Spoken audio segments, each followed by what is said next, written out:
This is the most important 8 hours we have had in crypto in this entire cycle. In this video, I'm going to break down exactly what happens in just over 8 hours from now. We are heading towards a critical weekly candle close, and I need to explain the significance of why this is so important. In fact, it's even more important than the weekly candles. It goes into the monthly candles. I'm going to break it down whether I think this is a bearish retest on the monthly charts or whether we could be flipping the script here, capitulating the bears and getting ready to gear up for our next bull cycle. It's all to play for here in the next 8 hours. We've also got a critical macroeconomic week ahead with some important pieces of data scheduled to come out. We're going to break down exactly what's going on and more. Smash all the likes. Don't forget to subscribe. As always, check out the links in the description to our free Telegram group where I gave you this banger of a trade, guys, which hit our first take profit here.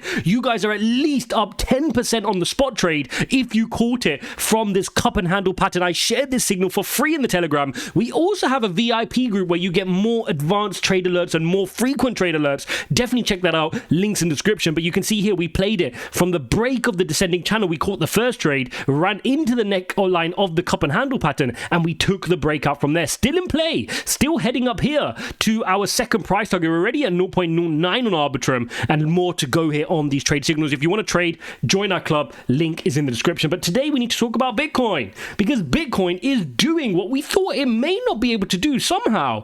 It's pulled out an enormous week this week, 3.45% up, when everything was set against crypto. We know that markets are heading risk off. I mean, if I show you the dollar index here, it posted another week. But this time, Bitcoin said enough is enough. We're going to have a green week. And what does that mean? Like, why is it defying the dollar index, which is clearly showing immense strength here to the upside? The EMA ribbon is flipping. It's getting ready for a nice big move to go test some of the local highs we saw towards the end of 2022. But why is it that Bitcoin has then said, you know what, forget that, we're still going to go?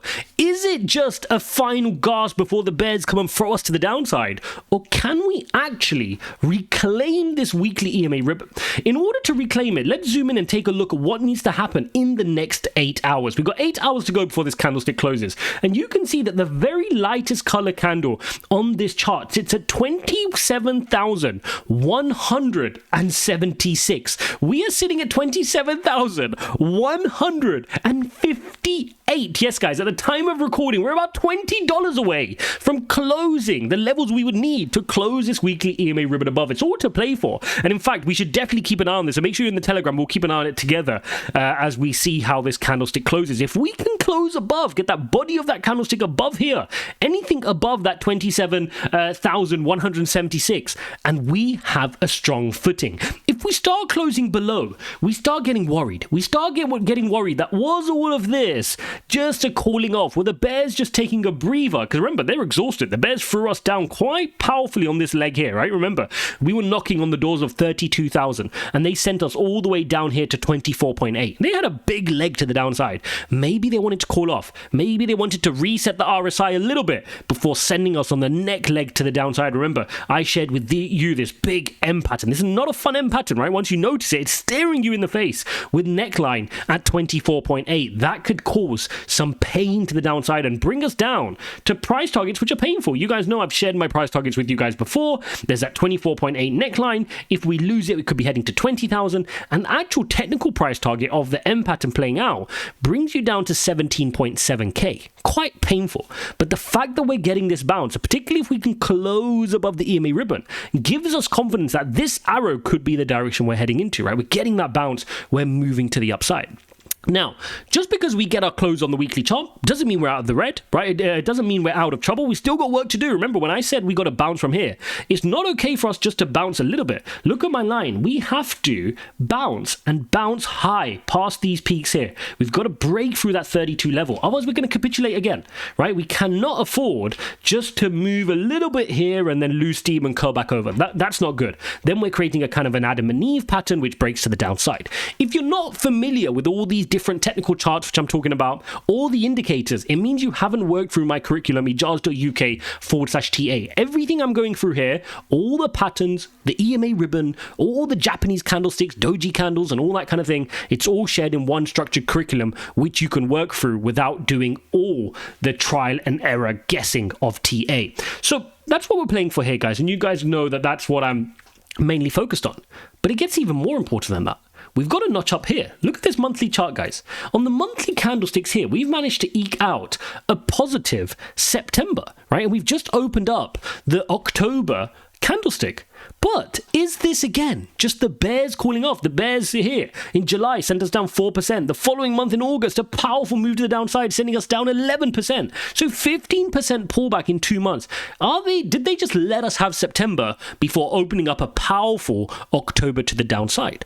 Or is it in fact the case that we've stopped the bleeding, we've got our reversal candle, and now we're set for a powerful Q4 to end the year back above the monthly EMA ribbon? And this is what's all to play for. So we need to see, how does this week play out with the economic data that comes out? Remember, we've got some critical economic data coming out. Let me run you through what we've got. On Monday, you've got the ISM manufacturing figures. We've got Fed Chair Jerome Powell speaking, Fed Harker speaking. So you've got a bunch of Fed officials, including Fed Williams. So Monday's a really busy day. Expect a lot of volatility in the market. Moving on to Tuesday, you then get your JOLTS figure. This is a jobs week. And remember, Jerome Powell is firmly looking at these jobs figures this week because he's got to decide, are we going to increase our rate hikes or are we not? Remember, he's budgeted, in essence, one more rate hike to end this year. 20% almost of the market here are starting to wonder whether he's going to do it in this next meeting on November the 1st, exactly a month from where we're at today, or whether he might delay it to December. That's what we're looking out for.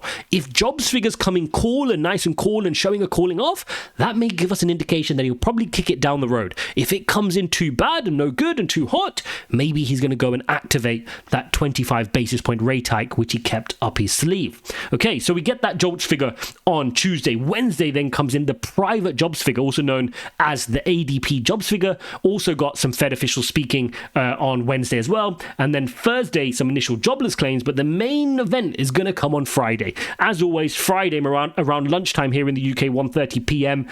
In the morning, if you're on Eastern time, will come the non-farm payrolls, okay? And that's what we're going to be looking out for. That's what Jerome Powell's going to be looking out for, and that's what markets will move on. So make sure you've got those noted in your calendar. Throughout the week, guys, I will be sharing trade alerts and signals in our Telegram group. Make sure you're not missing out. Make sure you're involved in there. But for Bitcoin, we literally have 8 hours here to close this weekly candle. We really could do with closing that weekly candle back above. It'll be a real coup for us because it'll mean we've managed to avoid this M pattern for one, but two, we also managed to avoid the weekly EMA ribbon from flipping. You can see the lighter colored lines are still above the red color lines. We didn't stay below our EMA ribbon long enough for it to flip. So this would be really positive to help us move to the upside. So all to play for here in crypto this week. Let me know, what are you guys doing in this market? Are you trading? Are you looking to DCA into your investing bag? I'm doing both. I'm actively trading this market right now, and I've got some cash on the sidelines ready to DCA for my long-term bags. I'm feeling quite bullish. I'm feeling quite good. Bitcoin at 27,000. Things have been much